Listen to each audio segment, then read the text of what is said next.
not setting New Year's resolutions. Why? Because they don't work. How do I know?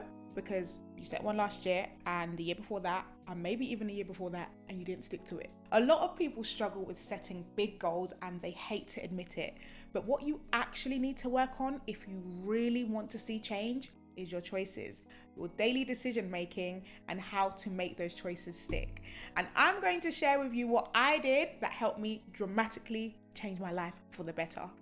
Hey everyone, welcome to Life with Lola. I'm Lola Shamade and I love talking all things life, adulting, and everything in between. I've been able to transform my life and tap into the different talents and skill sets that I have, from public speaking to hosting to performing to helping people like you pull the best out of yourselves so you can live fulfilled and enriched lives. So this time of year, people are reflecting on the good times they've had and maybe the not so good times. And I want to focus on the not so good times just for a moment, because a lot of the people that I've been speaking to, they feel unhappy with how their years went. Maybe it's their financial situation, maybe their career aspirations, maybe something personal or even family related. There seems to be a level of feeling underwhelmed or dissatisfied. And the truth is that happens because life isn't always rosy. Things happen. And we as humans, we want more. We want a good life, but we often struggle with tapping into the things that will actually help us get that life. Sometimes it's because of our circumstances. Sometimes it's because of our mindset. Sometimes it's because of lack of resources, and sometimes simply because we just don't know what to do. And that's what today's episode is about: how you can move past that feeling and actually know what to do. Because wanting change is one thing, but knowing how to get it and actually executing it is another. So instead of vague motivation or another list you'll probably forget by February, I want to share 3 practical things that I personally did to see real change in my life. Nothing dramatic, just real sustainable choices that actually stuck. So throughout my life, especially in my 20s, I was heavily focused on my performing and creative career. I've always loved the stage. I studied drama and theatre in college, and I've been very blessed to explore that side of my talents. But as time went on, I was pulled into another level of interest. I love to speak, I love to host, I love to lead. And during that transitional period, I had a choice to make. I could stick with what I knew, the things that felt comfortable, or I could allow myself to expand beyond performing and explore speaking, which in many ways is just another extension of the same gift. In between all of that, I'm also a very creative person. I love hairdressing, I love beauty, I love dressing up, and I allow myself to play in those spaces for a little bit too. But the truth is this: all of those seasons were about choices. I made a choice to try. It wasn't a New Year's resolution. It was simply a choice. And what I've always allowed myself is the grace to try. And in order to try something, you need to give yourself the ability to try. What I find is a lot of people struggle because they're not giving themselves that opportunity. Why? Because you're afraid of failure. And here's what being afraid of failure does. Being afraid of failure cripples your dreams. It cripples your creativity. It cripples your confidence. So many people aren't starting because of the fear of failure. As a believer, my faith and the Bible teaches me that God did not give us the spirit of fear. So whenever I have moments of fear, because I'm human, it does happen, I remind myself of that. If God didn't give me this fear that I'm feeling, then who did? And that alone, that checks me and I move. So if you're someone who's tired of feeling fearful, tired of wanting something, but not knowing how to step into the choices you need to make, here are some practical things that help me come out of that stage and live the life I live now. The first thing I did, outside of writing all my goals down in 100 journals, because I'm not going to bother you with all of that, I'm sure you've done enough lists in your lifetime, it was asking myself, what is the worst outcome? What am I actually scared of?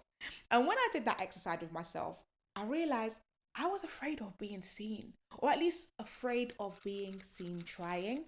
And at first I thought, all right, maybe it's because I'm shy. Some of you might be surprised to hear that, but underneath this Lola that you see, I'm quite a shy person.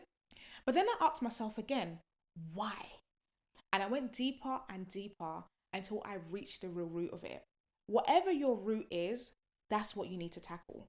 And it might take you a minute to get there, but keep going deeper. It could be childhood trauma. It could be something someone said to you. It could be a moment that altered your perception or your confidence at a young age. Many behaviors we have as adults stem from our formative years, and they show up in our adulthood in ways we don't always understand. The second thing that I did, which I encourage you to do, is take a personality test. Hear me out, hear me out. There are a number of personality tests you can take online, and if you answer them honestly, they can show you the type of person you are based on your natural decision making patterns. That information can guide you. It can help you understand why certain things didn't work out and what environments or even sometimes what job roles might be better suited for you. So when I did mine, I came out predominantly yellow and green. So yellow is the outgoing, the joyful, the people person, the entertainer, the host, me basically summed up.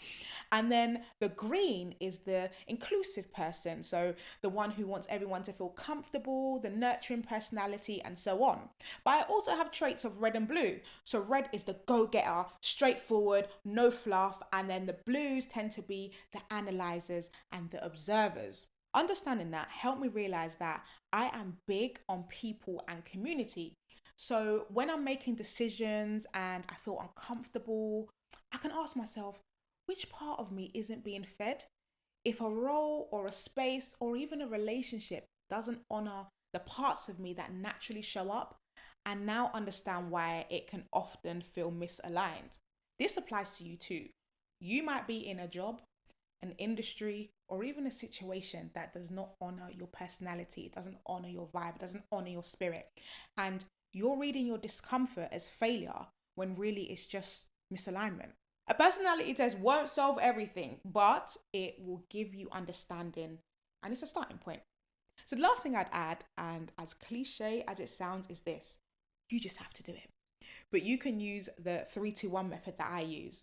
So, early in my creative career, like I said, underneath all of this that you see, I'm quite a shy person. So, posting myself online was nerve wracking. Like, if you're someone who struggles in group settings or hates being put on the spot, I'm not going to pretend that posting yourself publicly will feel easy. For most people, it won't.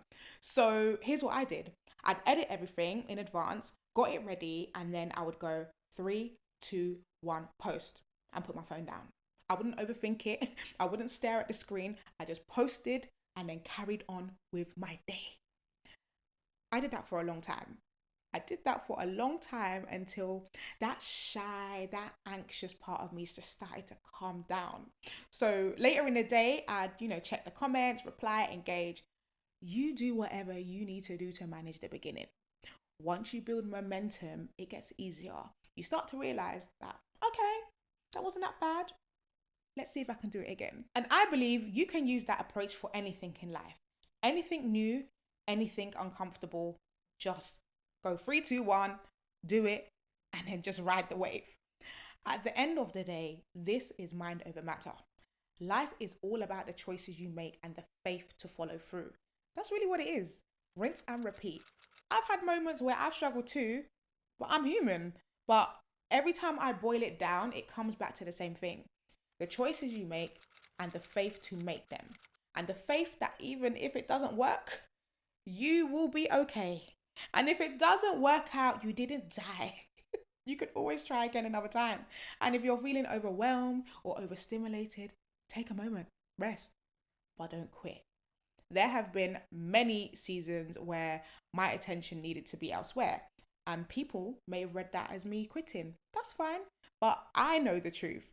Sometimes life needs your attention in other places. But when you have the capacity, you can come back.